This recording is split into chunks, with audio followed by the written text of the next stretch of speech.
Hey there. Tonight we're going to explore one of the oldest mysteries known to humankind. A mystery that has followed us through every civilization, every philosophy, and every age. Why do we dream? Welcome to the Sleepless Thinker, where the world slows down and your thoughts take flight. But before you get comfortable, take a moment to like the video and subscribe. But only if you genuinely enjoy the work I do here. And don't forget to let me know in the comments where you're listening from and what time it is. It's always great to see who's watching from around the world. Now turn the lights off, get comfortable, and let's dive into tonight's story. What are dreams? Are they sacred messages, echoes of our soul, random firings of the brain, or something else entirely? This is a question that ancient thinkers across the world took very seriously. In cultures where the line between the material and the spiritual was more fluid, dreaming was not dismissed. It was revered, it was studied, and it was felt deeply. You'll hear about ancient Egyptian dream temples, Plato's idea of the dreaming soul, the Chinese wandering spirit, the Indian concept of Maya, and the Stoics' quiet reflection. Let's begin. Imagine yourself in the ancient city of Thebes, Egypt, where the air is still and scented with warm resin, incense trailing like ghostly fingers into a dusk-painted gold. Stone statues tower over narrow streets. Priests in white linen whisper incantations into the wind. The Nile flows nearby, patient and eternal, a ribbon of life and mystery.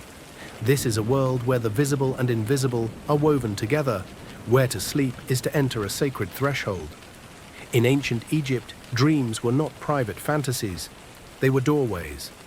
The gods did not always speak through thunder or visions in daylight. No, often they spoke in the hush of night, when the body rested and the spirit was free to roam. Dreams for the Egyptians were communication, warnings, blessings, lessons, and to fully receive them, one had to prepare. Let's begin with the ritual of dream incubation. The temples where dreams were invited were not ordinary spaces. Called temples of healing, or sometimes temples of the sleeper, these were specially consecrated locations. Worshippers would come not to pray alone, but to sleep. They would fast, bathe in purifying waters, chant to Thoth or Serapis or Isis, and then lie upon stone or straw beds beneath sacred ceilings. Inside these chambers, priests would burn sacred oils. They'd recite prayers to Thoth, the ibis-headed god of wisdom, believed to record the messages from the gods directly into the soul. A worshipper might be seeking healing, another guidance, another a glimpse of the future. They came with questions, and if the gods willed it, they would leave with answers, delivered not in speech, but in dreams. The Egyptians believed that dreams were so powerful, so laden with meaning, that they created manuals of interpretation. The most famous is the Dream Book from the Chester Beatty Papyrus, dating to around 1279 BCE. This text lists over 100 types of dreams, each with symbolic interpretations. To dream of drinking warm beer, the text might say, is good. It means a letter from a friend will come. To dream of your teeth falling out? Bad. It means a death is near. These were not mere superstitions. They were part of the Egyptian worldview. Dreams were treated like language, encoded, patterned, but ultimately readable to those with spiritual wisdom. And the dreams were everywhere, in palaces, in hovels, in pyramids. Pharaohs had dream interpreters in their courts. Even in tombs, there are inscriptions asking the dead to send messages through dreams. Consider the story of Pharaoh Thutmose IV. When Thutmose was still a prince, he fell asleep under the shade of the Sphinx. In his dream, the Sphinx, then nearly buried in sand, spoke to him. "Clear the sand from my body," it said, "and I will grant you kingship over Egypt."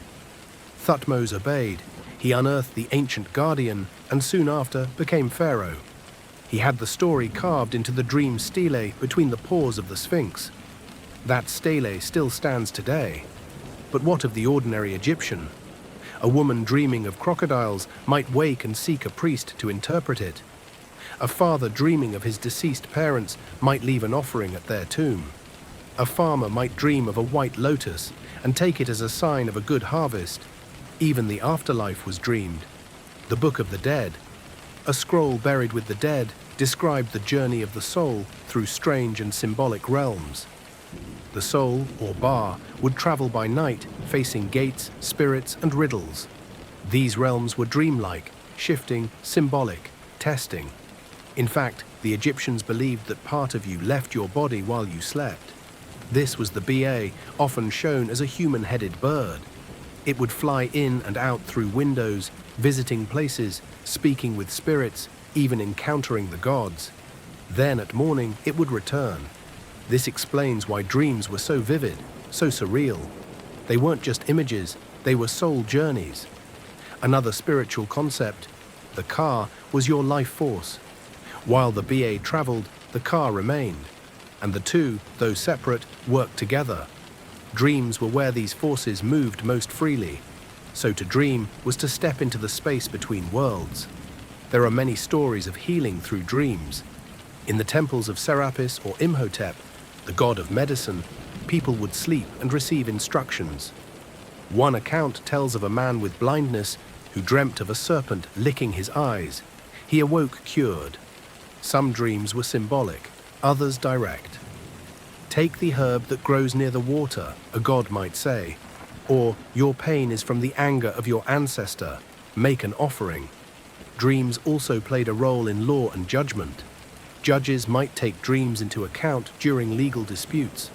If someone dreamt that a neighbor was stealing, it wasn't enough to convict them, but it was. Enough to warrant closer watch. And when people had repetitive dreams, they were seen as deeply meaningful. A recurring image of a snake might suggest that Wadjet, the serpent goddess, was offering protection or warning of danger. But not all dreams were welcome. Nightmares were seen as spiritual disturbances.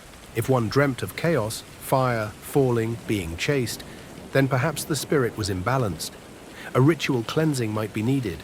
Priests might offer amulets, special oils, or chants to protect the sleeper. One popular spell went, "Come forth, dream that is good, fall away, dream that is bad. May the gods guard my sleep, and may no shadow pass over me." Dreams were also cosmic.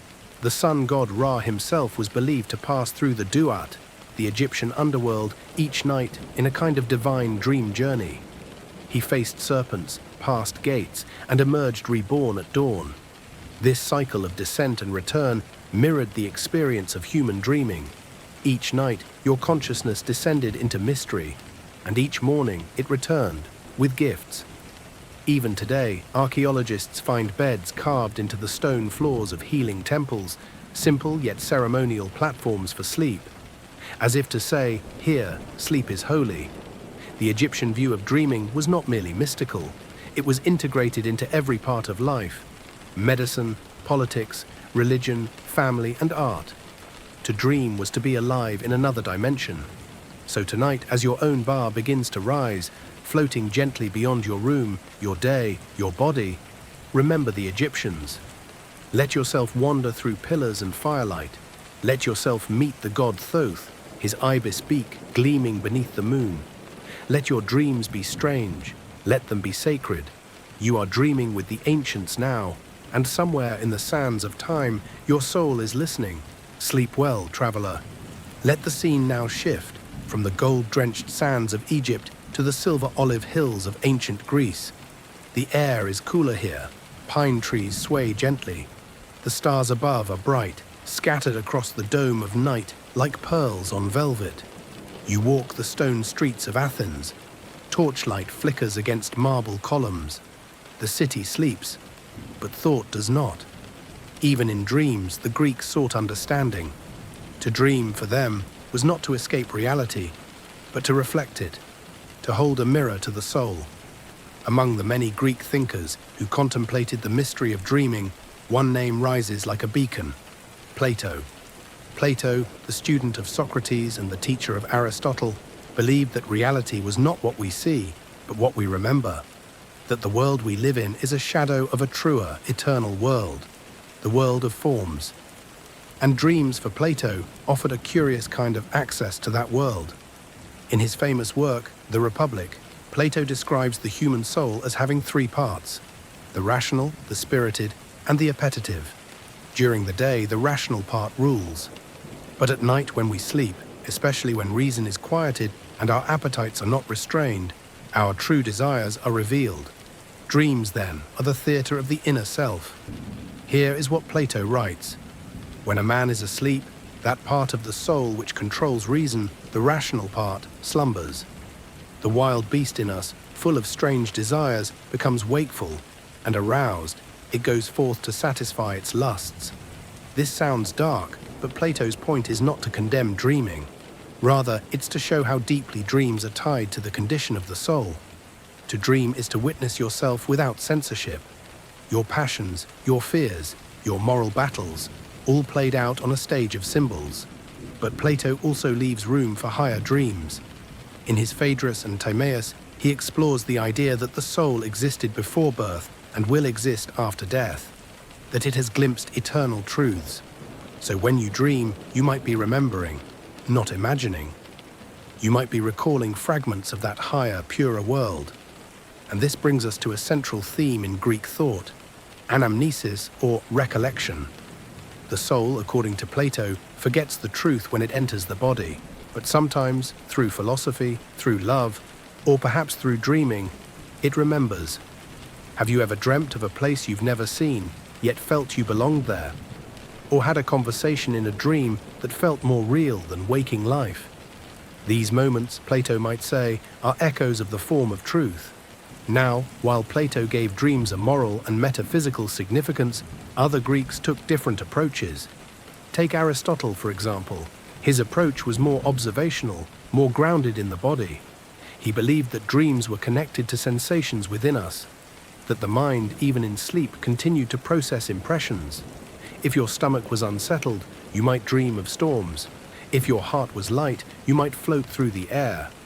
For Aristotle, dreams were not divine messages, but reflections of bodily conditions. And yet, even he admitted that dreams could hold meaning, especially when they helped us anticipate future illness or understand our mental state. And then there's Hippocrates, the father of medicine. Hippocrates believed that dreams could be diagnostic tools. The body, in silence, might speak through the dream. A patient dreaming of fire might have a fever. One dreaming of drowning might have trouble breathing. Greek physicians would often ask about a patient's dreams before prescribing treatment, because to understand the body, they needed to understand the soul's whispers. But not all Greeks saw dreams as passive reflections. Some sought to shape them through incubation rituals, much like the Egyptians. At temples dedicated to Asclepius, the god of healing, the sick would sleep in sacred chambers, hoping to receive visions that would cure them. These dreams were taken seriously. Priests would interpret them. Remedies would be crafted from them. People would wake with a sense of renewal. The cult of Asclepius spread across the Greek world. At Epidaurus, one of the most famous healing centers, patients would bathe, pray, offer sacrifices, and then lie in darkness, waiting for Asclepius to visit them in a dream. His appearance often came in the form of a serpent or a bearded man with a staff. Many claimed they were healed overnight, not by medicine, but by vision. So while Plato philosophized and Aristotle theorized, the common people dreamed in temples. Dreams were bridges between gods and mortals, between mind and body, between now and forever. Even the great poet Homer, whose epics are filled with omens and divine interventions, gave dreams a powerful role. In the Iliad, Zeus sends a dream to King Agamemnon, leading him to war. In the Odyssey, Penelope tests Odysseus by interpreting a dream of 20 geese. The dreams are not random. They are threads in fate's tapestry. In Greek thought, dreams were never just dreams.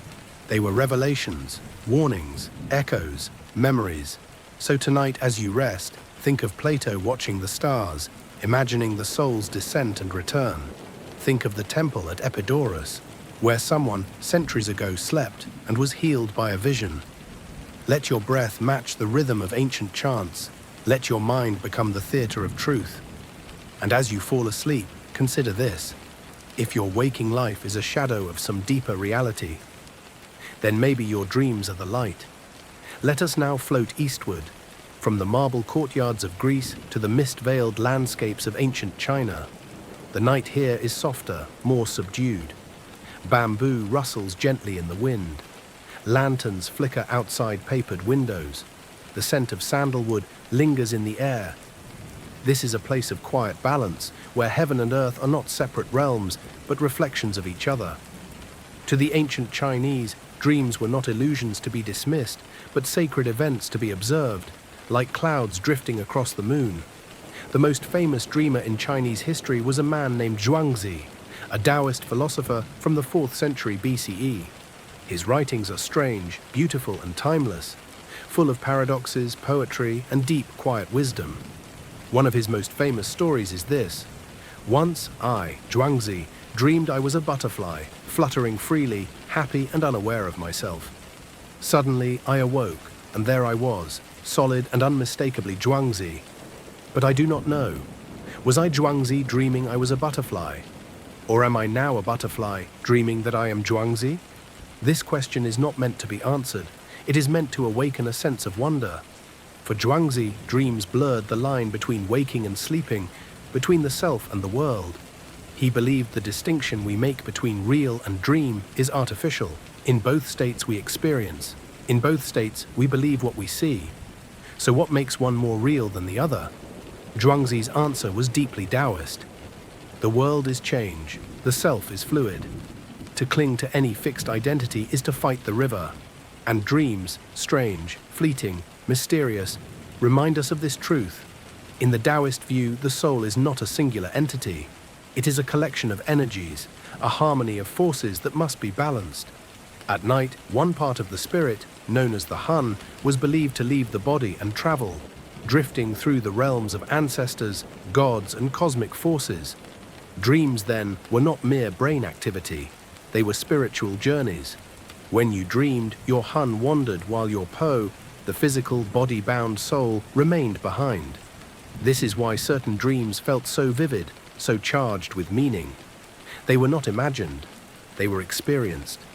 If you woke suddenly and felt disoriented, it might be because your Hun had not yet fully returned.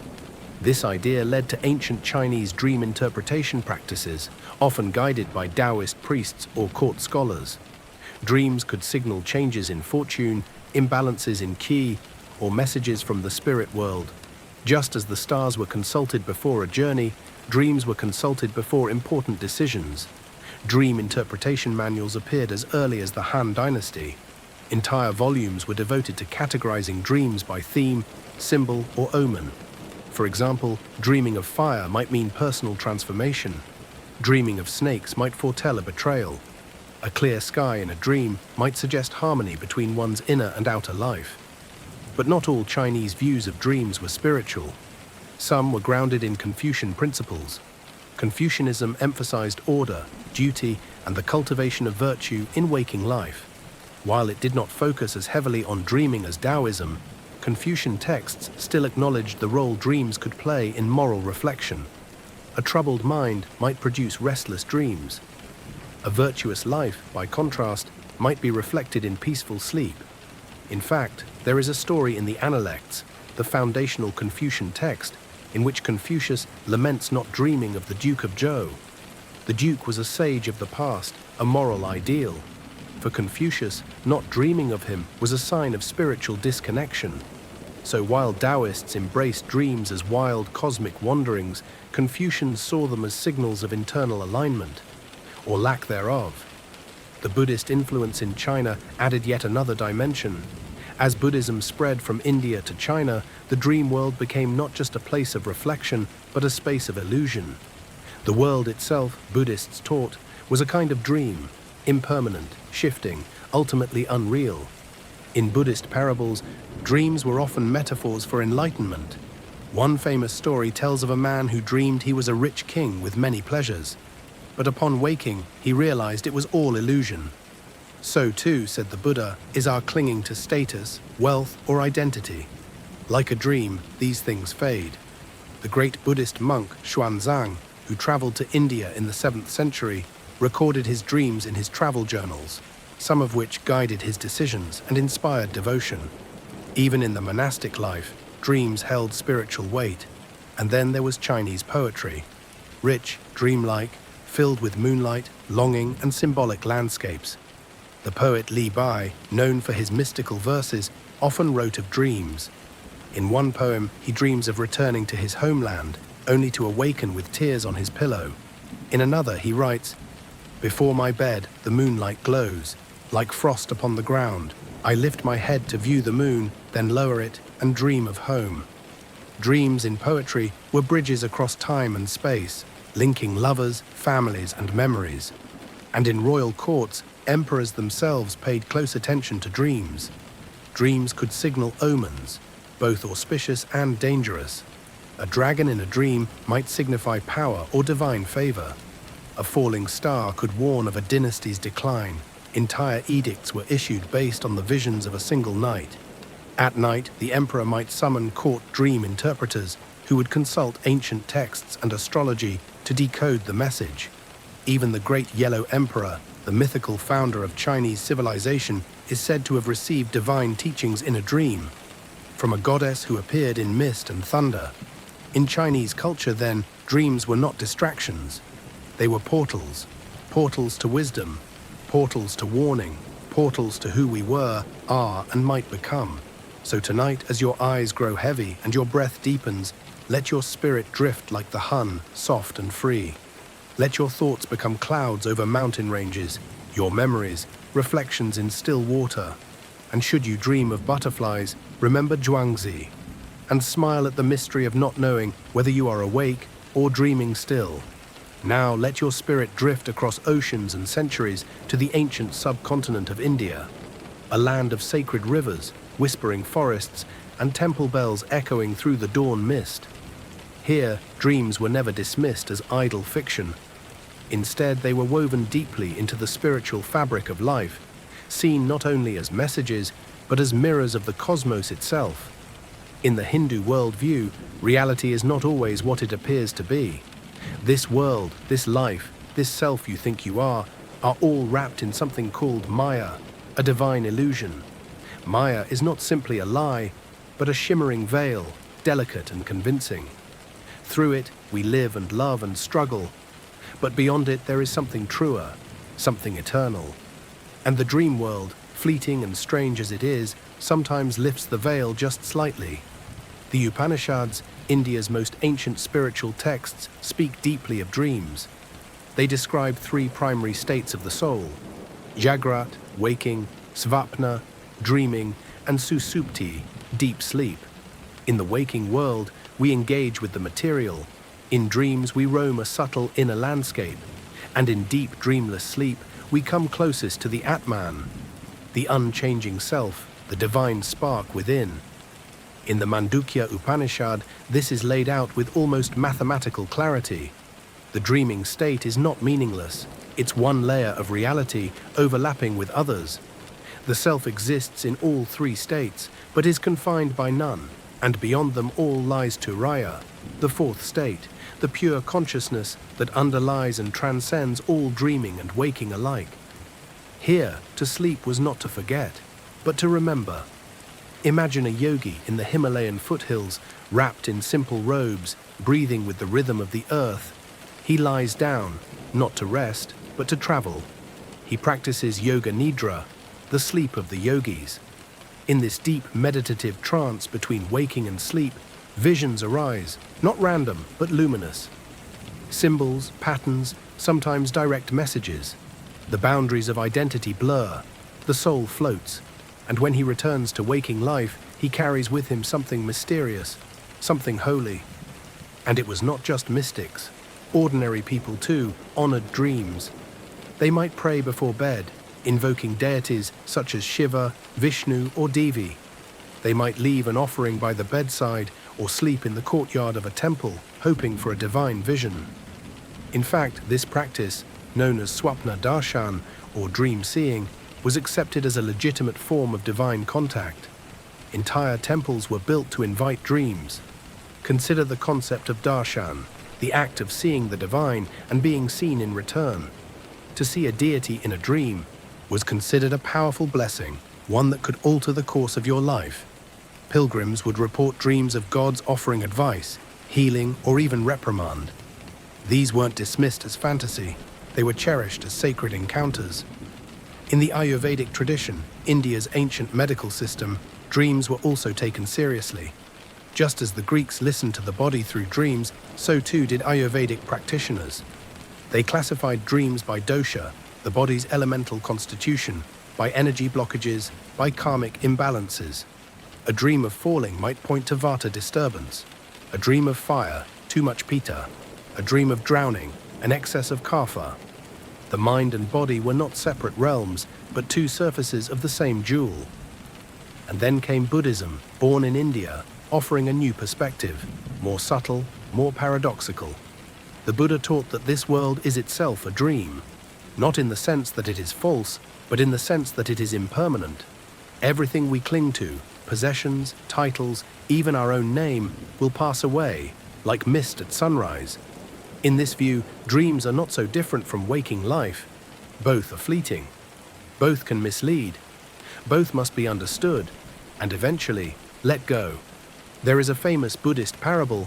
A man dreams he is a wealthy king, surrounded by gold, servants, and endless delight. He feels content, powerful, even divine. But then he wakes, poor, cold, and alone, and the dream vanishes. So too, says the Buddha, shall all things pass. Enlightenment is not about achieving more, but about waking up from the dream of craving. And yet, dreams were not ignored by Buddhists. They were studied. Monks kept dream diaries. They practiced lucid dreaming, and in some schools even dream yoga, where one remains aware while dreaming, learning to dissolve fear, attachment, even the self. In Tibetan Buddhism, dreams are training grounds for the afterlife. If you can stay conscious in a dream, perhaps you can remain conscious in death, and use that awareness to escape the cycle of rebirth. Even royal courts in India respected dreams. Kings consulted dream interpreters before major battles or alliances. A queen dreaming of white elephants or lotus flowers might be seen as carrying a child of great destiny. A nightmare could halt a journey. A peaceful dream could seal a vow. But always, through mysticism, medicine, or monarchy, dreams were respected as messages, not random, not meaningless, but sacred signals from the deeper realms. So tonight, as your eyelids grow heavy, remember the teachings of ancient India. Let go of the illusion that this day was all there is. Let yourself drift, not away from reality, but closer to it. Closer to the self beneath the self, the one who watches, the one who listens, the one who was never born and will never die. You are not just dreaming, you are remembering. And the silence behind the dream, that is you. Now, from the lush forests of India, let us return westward, to a colder, quieter realm, to stone courtyards and flickering oil lamps, to scrolls and sandals, to the marble-blooded world of ancient Rome, where philosophy was not merely spoken, it was lived. And here, among the colonnades of discipline and reflection, we find the Stoics. Their world was not one of temples for dreaming, or gods whispering in visions. The Stoics did not believe that dreams were divine revelations from distant heavens, but they did not ignore them either, because to the Stoic mind, everything that the soul experiences, waking or dreaming, is part of nature, and nature, to a Stoic, is neither random nor cruel. It is ordered, knowable, worthy of respect. So let us pause here. On a windswept balcony, imagine Marcus Aurelius, the philosopher emperor. He sits quietly beneath the stars, his journal resting on his lap. He writes not for glory, but for clarity, not to impress others, but to examine himself. The soul becomes dyed with the color of its thoughts, he writes, and in the silence of night, after the day's battles and judgments and pressures have faded, the emperor reflects on his dreams, not as signs from Olympus, but as subtle echoes of the self. Because to the Stoics, dreams were one more mirror. They revealed the condition of the soul. If a man was tormented in sleep, it suggested an unrested mind. If he was plagued by guilt or greed or fear in his dreams, it meant those vices still stirred inside him, even if he hid them by day. In this way, dreams were not prophecies. They were diagnostics. They showed where the soul was still unfree, and the goal of Stoicism was freedom, not from external hardship, but from internal chaos. Take Epictetus, the once enslaved philosopher who taught that while we cannot control the world, we can control our judgments of it. He believed that freedom was achieved when nothing within us resisted reality, not even in sleep. So if you dreamed of violence, of vanity, of being praised or feared, it was not the dream that mattered. It was the attachment behind it. Do you crave glory? Are you haunted by loss? Do you fear being misunderstood, forgotten, unloved? Your dreams may answer more honestly than your waking words ever could. And so, for the Stoic, to observe one's dreams was not an indulgence. It was a discipline. At the end of each day, Stoic practitioners performed a kind of spiritual audit, a ritual known as evening reflection. They would ask, "What did I do today? Where did I fall short of wisdom? Where did I act with integrity? Where did I allow emotions to rule me?" And as they slept, they believed the soul continued this work, sifting, sorting, revealing its nature in symbols and scenes. The Stoics did not romanticize dreams. They didn't see them as mystical gifts, but they saw them as useful, as part of the psyche's ecosystem. In the writings of Seneca, we find this advice. The mind should be trained to maintain its composure in all circumstances, awake or asleep. Even when unconscious, the soul should strive for balance, not through force, but through practice, through repetition, through choosing the right thoughts so many times that they become habits, habits so deep that even your dreams follow them. And for those who feared death, dreams were a soft rehearsal. For in dreams, we lose the body. We lose control. We float in scenes not of our making, face fears not of our choosing. Yet we wake, whole, restored. To the Stoic, this was a lesson in impermanence, a reminder that the loss of control is not the loss of dignity, that the soul is not broken by drifting, it is shaped by how we respond when we return. And so dreams became part of the greater Stoic project. To live deliberately, to die peacefully, and to sleep with a calm conscience.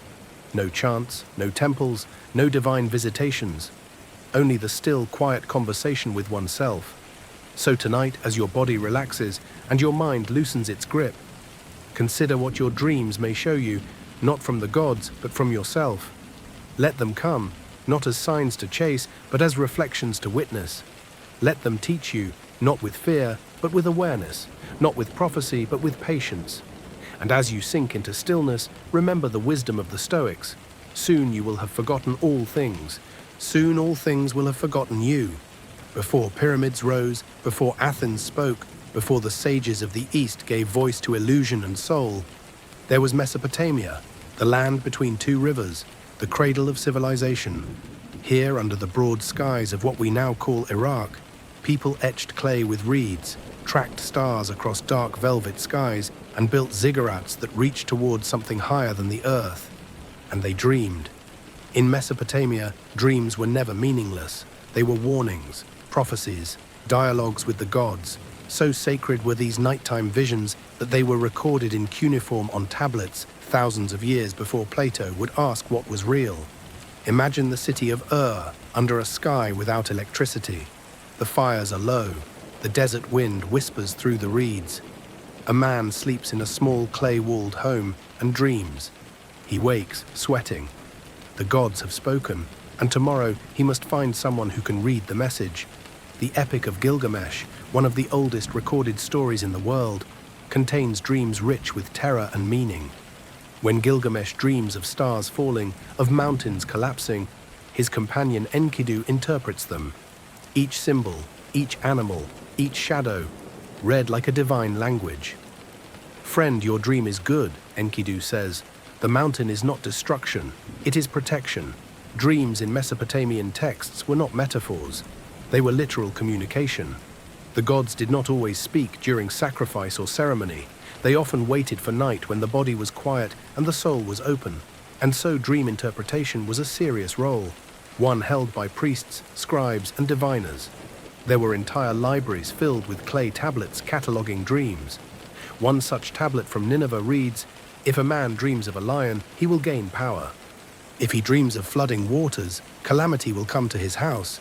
If he dreams of flying, his spirit is being summoned." These tablets were part of the Ishkar Zakuk, The Dream Book, a compilation used for over 1,000 years. They categorized dreams as message dreams, where God spoke clearly, symbolic dreams needing decoding, and false dreams sent by deceptive spirits or demons. To sleep, then, was to enter a court of messages, some true, some trickery. And the skill lay in knowing which was which. Kings, especially, trusted dreams. When King Ashurbanipal had a troubling dream, he summoned Baru priests, ritual specialists trained in omen reading. These priests consulted omens from stars, sheep livers, and most importantly, dreams. They would burn incense, chant incantations, and recreate the conditions of the dream, trying to read its source. If a king dreamed of falling, the priests might say, "The god Enlil is displeased. You must fast for 3 days and cleanse the temple." If a soldier dreamed of lightning, it might be taken as a divine call to arms, or a warning of defeat. Dreams were sometimes used in state decisions, whether to go to war, build a temple, or marry a daughter to a foreign prince. Dreams were consulted as signs from the divine realm. And for the common person, they too believed the gods came calling at night. One Sumerian tablet tells of a farmer who dreamt of a serpent and found his crop ruined the next morning. Another woman dreamt of her dead sister asking for water, and when she left a cup at the grave, the dream stopped. These stories were shared aloud, handed down as warnings and comfort alike. The Mesopotamians believed dreams were delivered by a divine agent named Zakak, a spirit or wind that carried messages from the gods. Zakak was not always visible, but his presence was known. He slipped through cracks in windows. He whispered during storms. He hovered above sleepers like a mist. When someone awoke with tears or trembling, they might say, "Zakak visited me." He was both messenger and mystery. Sometimes the gods sent dreams themselves. Enlil, god of fate, or Nabu, the god of wisdom, might speak through images. But sometimes dreams came from evil spirits or from one's own fears and had to be warded off. To protect themselves, Mesopotamians used amulets, chant spells, and ritual cleansing. One protective spell read, "May the evil dream flee, may the word of the ghost be silenced, may the gods who love me seal my rest," and with that, the sleeper would close their eyes again. More than any other culture before them, the Mesopotamians believed that everything in life was readable. Omens in the stars, entrails of sheep, movements of birds, and yes, dreams. They didn't ask, "Is this dream true?" They asked, "What does it want me to know?" To ignore a dream was dangerous. To misread it, disastrous. That's why kings kept whole dream interpreters in court. That's why scribes recorded entire dream archives. That's why the oldest literature we have on Earth is filled with visions of monsters, floods, stars, and gods speaking through sleep. They believed life was a story being told by forces higher than man. And dreams were the footnotes, cryptic, shimmering, but vital. And if the soul stirs in sleep, let it stir with honesty. Let it stir with peace. Let it stir with the soft strength of a mind that no longer runs from itself. Now let the winds shift. Let the scene move to open plains, to pine-covered mountains, to quiet deserts kissed by moonlight. We journey now to the lands of North America, home to hundreds of indigenous nations, each with its own language, its own customs, its own sacred relationship with dreams. There is no single Native American philosophy of dreaming. There are many, but if there is a thread that weaves them together, it is this: dreams are sacred, dreams are real, dreams are a bridge between the seen and the unseen. In these cultures, sleep was not a time of forgetting. It was a time of remembering, of listening, of traveling, of becoming. Perhaps the most widely recognized image from native culture is the dream catcher, a handmade circle woven with sinew or string, often hung above a sleeping child's bed. But it is not a decoration, it is a protection. The dream catcher comes from the Ojibwe people, an Anishinaabe nation from the Great Lakes region. According to tradition, the spider woman, Asibikashi, spun webs above cradles to trap harm. Over time, mothers and grandmothers began weaving their own small webs, using willow hoops and feathers. The belief was this: bad dreams are tangled in the web and dissolved by morning light. Good dreams slip through the center hole and drift down the feather to the sleeper's mind. But this is more than a myth. It's a worldview, one where the night is alive with meaning, where even a child's sleep is worthy of spiritual care. And many tribes share similar beliefs. The Lakota, for example, interpret dreams not as private thoughts, but as communal signs. A dream may come to one, but its meaning may be for many. It may guide a village, warn a chief, or mark the rise of a healer. Among the Plains tribes, like the Lakota, Cheyenne, and Crow, dreams were often pursued, not just received. A young person nearing adulthood might embark on a vision quest, or hamblecheya, which means crying for a vision. They would travel to a sacred place, fast for several days, and stay alone, waiting, watching, listening. And in that silence, a dream might come. Not during sleep, always. Sometimes in the thin veil between exhaustion and waking. Sometimes as a voice in the wind, or an animal that speaks, or a powerful symbol that takes root in the heart. To dream of a bear might mean strength. To dream of a hawk, clarity. To be visited by an ancestor was a sign of guidance. To be touched by lightning in a dream was transformation. These weren't metaphors. These were real initiations. To dream powerfully was to receive medicine, a spiritual gift or responsibility. And elders, warriors, and shamans would help interpret the dream, not to control its meaning, but to help the dreamer understand what the spirits were saying. For many indigenous nations, the world is not divided into the physical and the spiritual. The world is one. Dreams are not escapes from reality. They are the other side of reality's face. In the traditions of the Zuni, the Navajo, and the Hopi, dreams can be visits. From the dead, from guardian spirits, from the natural world. Dreams may carry warnings, teachings, or affirmations. A Hopi man may dream of a corn maiden and know his field will be blessed. A Navajo woman may dream of the changing woman and understand her own path to healing. Among the Iroquois, dreams were sometimes seen as unfulfilled desires of the soul. If a dream kept returning, of dancing or singing or traveling, it was believed the soul was asking for something, and to ignore it might lead to sickness. The solution: enact the dream, sing the song, dance the vision, feed the soul. Dreams then were not just messages, they were medicine. In some cultures, dreams were not just personal, they were legal and cosmic. Among the Yurok of California, dreams could grant one the right to perform certain rituals or use sacred songs. A person who dreamt of a salmon spirit might gain the right to conduct ceremonies connected to fishing. Among the Tlingit of the Pacific Northwest, shamans kept dream journals. They would record every vision, symbol, and animal, building a map of the spirit world that guided their healing practices. And if a dream revealed a broken taboo, a wrong action, a curse, it had to be resolved.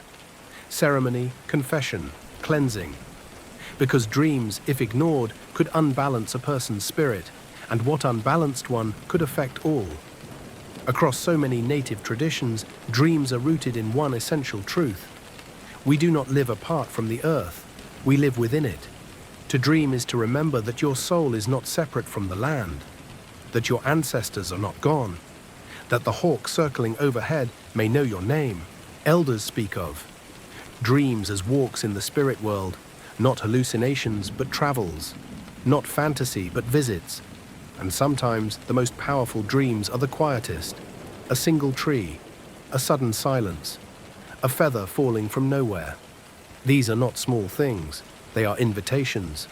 So tonight, as your eyes close and the night deepens, imagine lying under a wide sky, the stars thick and endless above you. You are wrapped in a soft hide. A dream catcher hangs nearby, swaying gently with the breath of wind. Somewhere a coyote sings. Somewhere a drum echoes. Let your spirit walk gently across the prairie of sleep. Let your ancestors walk beside you. Let the animals speak and the wind answer. Let the land remember your name. You are not drifting into nonsense. You are walking home. You are dreaming the old dreams now, the ones whispered by firelight, the ones guarded by feathers and stone. And now, as your breath slows, as your thoughts drift like leaves on a silent stream, let the words fade, let the world grow still. Tonight we walked through temples and scrolls, stars and questions. From the dream chambers of Egypt, to the silver mines of Greece, to the drifting souls of China, the veils of Maya in India, and the steady reason of Rome. Each culture, each voice offering a glimpse, not just into why we dream, but into what it means to be human. To wonder, to wander, to sleep, to search, wherever your mind goes from here.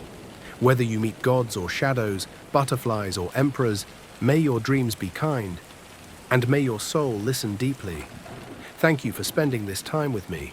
If you enjoyed this journey, I'd be honored if you'd leave a comment or subscribe. But only when you wake. For now, let go. The world can wait. You are safe. You are still. You are dreaming. Good night, traveler.